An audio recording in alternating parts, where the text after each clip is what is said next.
Hello, this is Yogeshwar 7000 again, and I'm back on my series on stories from the Puranas. And this series actually is in continuation to my stories from the Puranas, of course, but in specific terms, this is about a sequence which has happened in the last 4 or 5 videos. So, if people who have not watched my earlier video or earlier 5 videos on this sequence, I would recommend please go and watch that first before you watch this. Not that you cannot watch this without watching the earlier videos, but if you watch the earlier 4 or 5 videos, this sequence, this video will make much more sense to you. So that's my recommendation. So once again, as a quick recap, King Janamejaya, who was the direct descendant of the Pandavas, was confused about the origin of the universe and the mysteries of the universe, and who's the ultimate god to worship, and who are Brahma, Shiva, and Vishnu, and whether they live like ordinary mortals or they are beyond the cycle of birth and rebirth, just like ordinary mortals are subject to birth and rebirth and death. Are these 3 gods also subject to the same conditions or not? And all these questions were confusing King Janamejaya. So he asked Sage Vyasa about these questions, and Sage Vyasa said, well, these are very important and very difficult questions.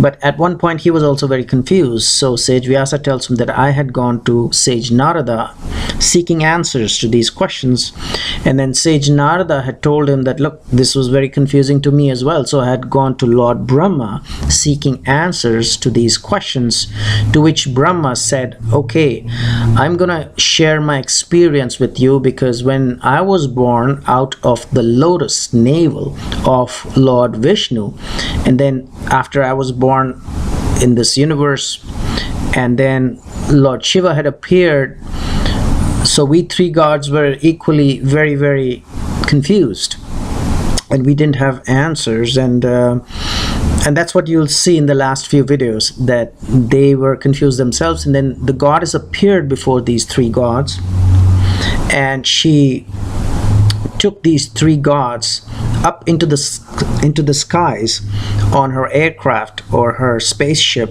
whatever you want to call it, and had them view a Vaikuntha which Lord Vishnu had never seen, which had another Vishnu there, Kailasha, which Lord Shiva had never seen, with another Shiva or Shankara in that, and a Brahmaloka, which Lord Brahma had never seen, with another Brahma in it.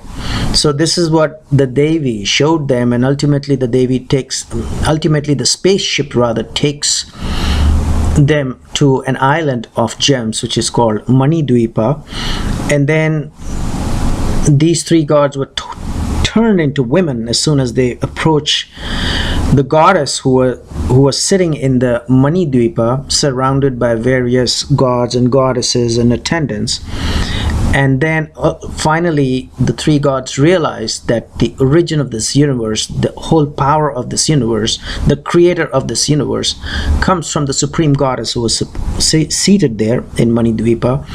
And it was Vishnu first who remembers that, oh yes, it's the same goddess who had appeared before him when he appeared in the ocean when the universe was created. And so he remembers, and then Lord Shiva also realized that it's the Supreme Goddess, and Lord Brahma also realizes that it's the Supreme Goddess who's the creator, who creates the universe and ultimately dissolves it once her play stops. So they call it as a play of the goddess. When the goddess starts to play, which is Maya, illusion, the whole universe is created, and then along with the universe, it's Vishnu who's created first, and then Shiva who's created next, and it's Vishnu who's created first, and then Brahma who's created next, and then Shiva or Rudra who's created. And these 3 gods are the gods of, Brahma is the god of creation, Vishnu is the god of preservation, and Shiva is the god of destruction. But it is the force of that goddess, the Supreme Goddess, who creates, through whose instructions these gods create, preserve, and destroy the universe. So it's basically the energy of the goddess which comes into play when the universe is created, preserved, and destroyed. So they realize that, and in the earlier videos you'll see how they realize that when they see the goddess seated in the island of gems, Manidvipa, and they have been turned into women.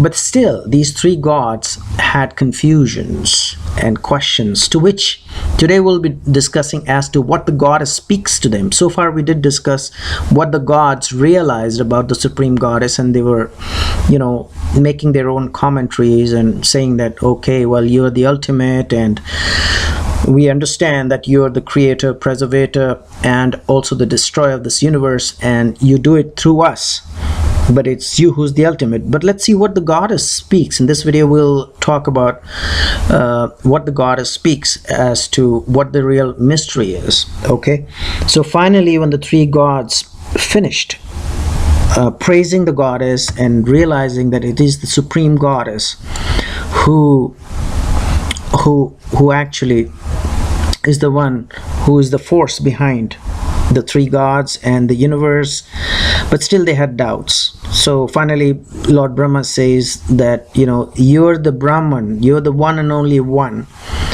so please solve a few doubts of mine, which Lord Brahma is asking her.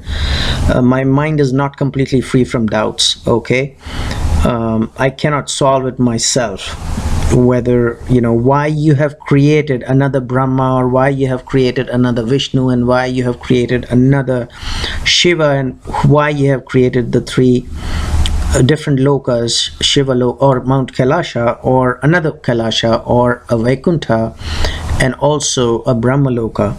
So why is this Leela, this play? Leela is the play, which is the goddess. Why do you do that?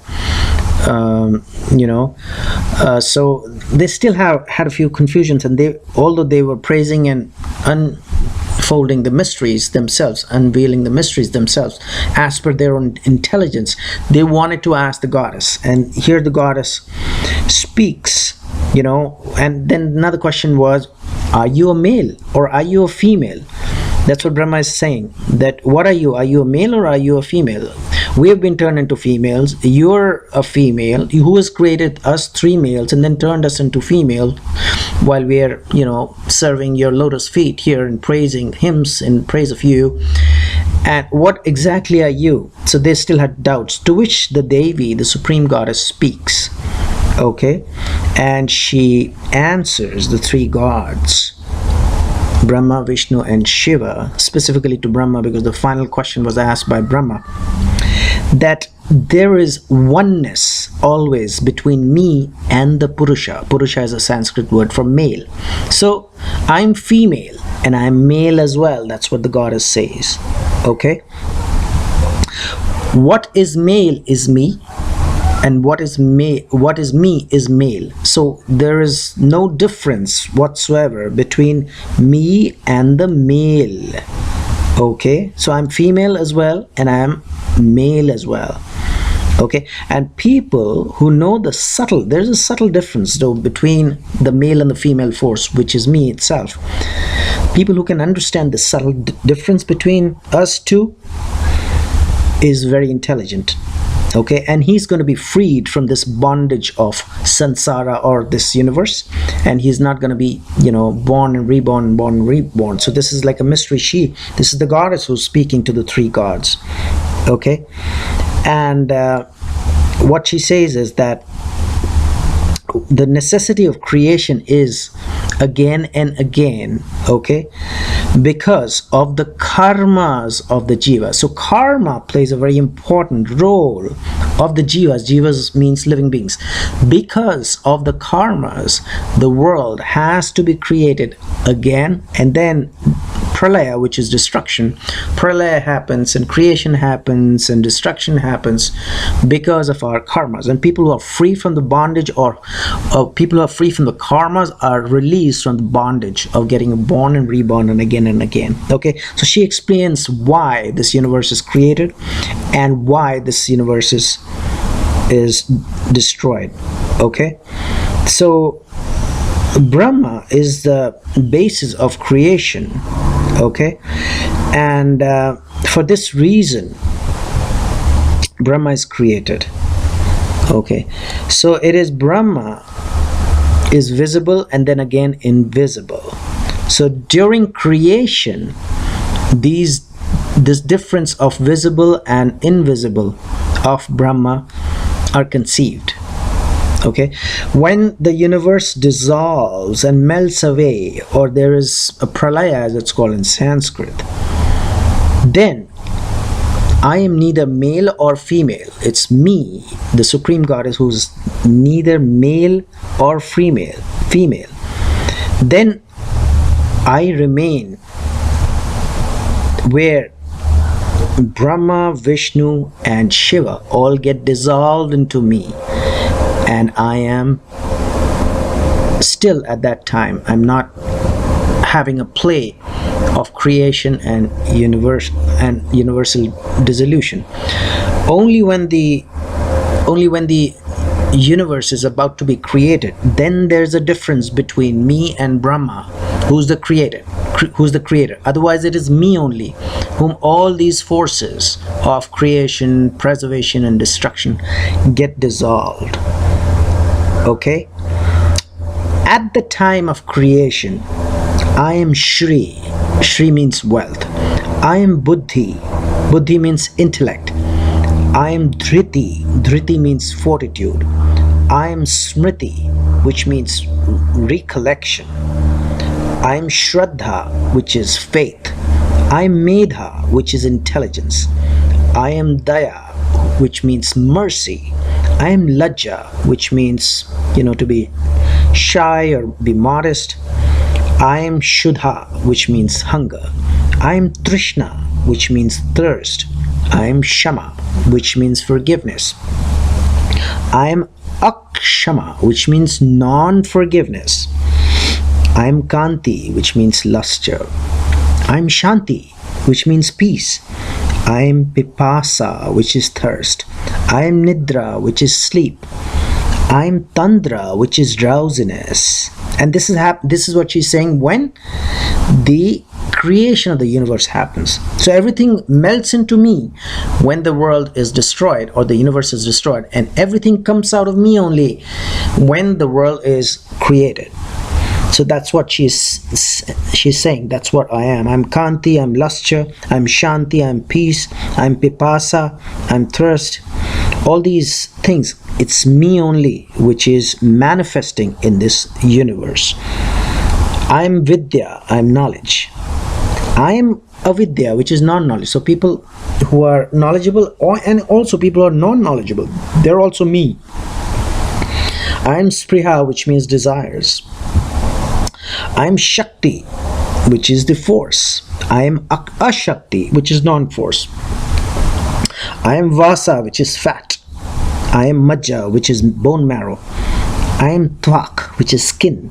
I am Drishti, which is sight. It's all me, which manifests in this universe when the world is created. Okay, and the world, when it's destroyed, I'm not active, and all these forces, including the forces of the three gods, Brahma, Vishnu and Shiva, are absorbed into me. And the reason which she gave, once again, I'll tell you why this world is created, because the karmas of the jivas, means the karmas of the living beings, that's why they have to clear their karmas, their karmic debts. That's why this world is created again and again and again and destroyed again and again and again. I hope I'm making myself very clear here. I am Tvak, I am skin. I am Drishti, which is sight. I am Vakya, which is words. Okay, and even true words is me, and untrue words, both are me. All right, knowledge is me and non-knowledge is also me. So everything, even an atom which exists in this universe, it's me only.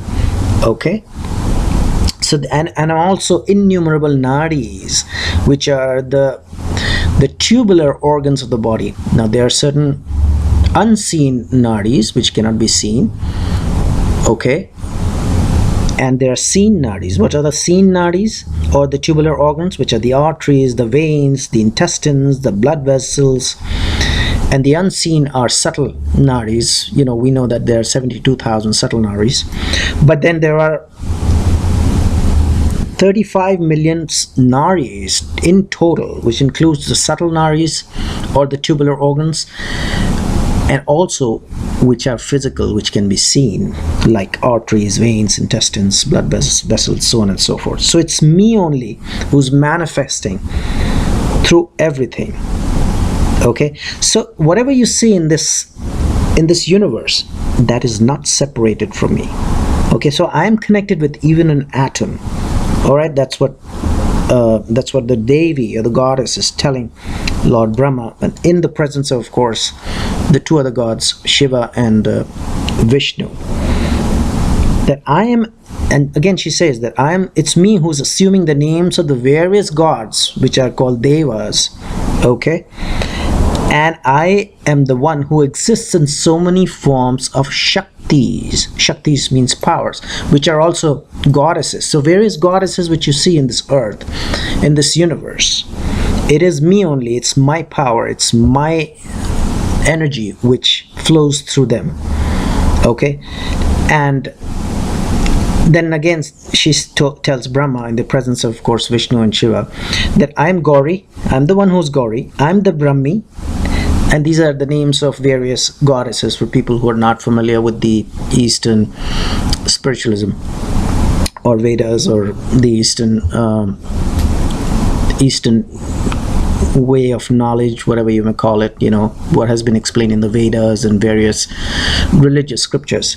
So she says, I am Gauri, I am Brahmi, I am Raudri, I am Varahi. These are the names of various goddesses which exist in this universe. But she says it's my power which is flowing into these Shaktis or goddesses. I am Varahi, I am Vaishnavi, I am Varuni, I am Kaveri, I am Narasinghi, and I am Vasavi Shaktis. So you would have, people who are not very familiar or people who are from India as well, they would have known these names of various gods and goddesses and various temples. You go to various temples in India, you'll see Jwala Devi, you'll see Sam Devi, you'll see Amba Devi. What she's trying to say here is that all these Shaktis, these goddesses, basically have my energy, and as a matter of fact I am connected with every atom in this universe. Okay, I enter in every substance, in everything of the nature of effect, and I make Purusha or male that instrument, and I do all those actions.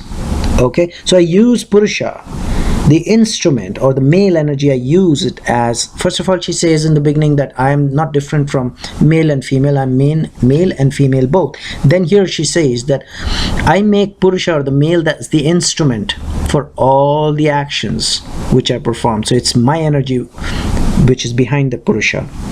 So she's explaining that it's me who's the coolness in water, it's me who's the heat in the fire, it's me who's the luster in the sun, it's me who's the cooling rays of the moon. And these are these objects through which she manifests her power or her strength in this universe. Okay, and she says that I'll tell you one thing, that the moment I abandon anything in this universe or anything or entire universe, if I abandon it, the universe will become motionless. So it's through my energy, my Shakti, the entire universe is functioning, whether I use Purusha or male energy or whether I use female energy for creation, sustenance and destruction of this universe. Okay, if I leave this world, Vishnu will not be able to kill the demons. Okay, or any person will not be able to kill the demons. It's my energy which kills the demons. Okay, so anybody who does not have strength in India or in the East itself, he is without Shakti. Shakti means power, and she says that I am that power, who is the energy, who is the strength. Okay, those people who get fallen or afraid or quiet or who are under one's enemies are called powerless. Okay, but it is my Shakti who gives them the power. It's my energy which gives them the power. Okay, so even Hari, which is Vishnu, Rudra, which is Shiva, Indra, as we know, who is the king of the gods, Agni, which is the god of fire, Chandra, as we know, is the moon god, Surya, as we know, who is the sun god, Yama, who is the god of death, Vishwakarma, who creates this universe, who is the god of architecture, so as to say, Varuna, the god of the seas, Pavana is the god of the wind, and all the devas or the gods are only able to do their karmas or their duties or their actions because of their Shaktis or their power. Okay, and I am that Shakti. Now, whether I'm manifesting it through a Devi Shakti on this universe, or whether it's me who's flowing my energy, but it is through that Shakti, that Devi. And this earth, this earth, when it's united with that Shakti which I am providing, remains fixed and becomes capable to hold all the living beings. And the moment this Shakti is taken off from me, by me, this earth will be devoid of any Shakti or force or energy or strength. Okay, the earth cannot even hold an atom. So it is my energy which is sustaining, or first creation and then sustaining through this Shakti, through this energy which I'm providing. One, I'm providing it directly to all atoms. Secondly, using the Purusha energy, the male energy, including you three gods, which is Brahma, Shiva and Vishnu. Okay, and then she's saying that all the other, Ananta, who's the divine snake, Kurma, who's the divine tortoise, and the other elephants become, or they are able to do their work only with my help when they unite with me, and I am the force, I am the strength. So in other words, she's saying, unless you are united with the Devi or the Supreme Goddess or the Shakti, nobody can function, and people will become powerless. Even the earth will become powerless, and it will just dissolve. Okay, and she says, Devi continues to say that I do whatever I wish. If I say I'm creating this world, then when I'm everything, I'm eternal, it is said that this universe is different from me, then this statement is not correct. This universe is not different from me. Okay, so do not doubt, O Brahma. That's what the goddess is saying. Do not plunge yourself in any doubt as to reality, origin, separateness. Okay, so it is basically me, and basically the appearance is called birth, and the death or disappearance is a better word, is called dissolution.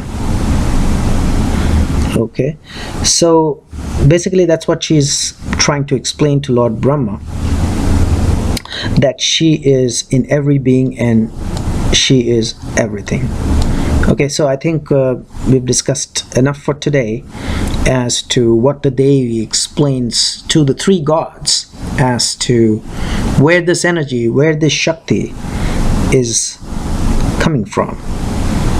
Okay, and then we'll continue with this discussion. This is very important. This is not out of a story which is published either on the internet or on paper. This is coming directly from the Puranas, so I'll request you to have firm faith and belief in it. And in the meanwhile, hopefully you enjoyed this session. We'll continue with the next session in our next video. And please subscribe to my channel and check out my website. There is a link below. And I will see you with an interesting topic in Vedic astrology or stories from the Puranas in my next session very soon. Goodbye.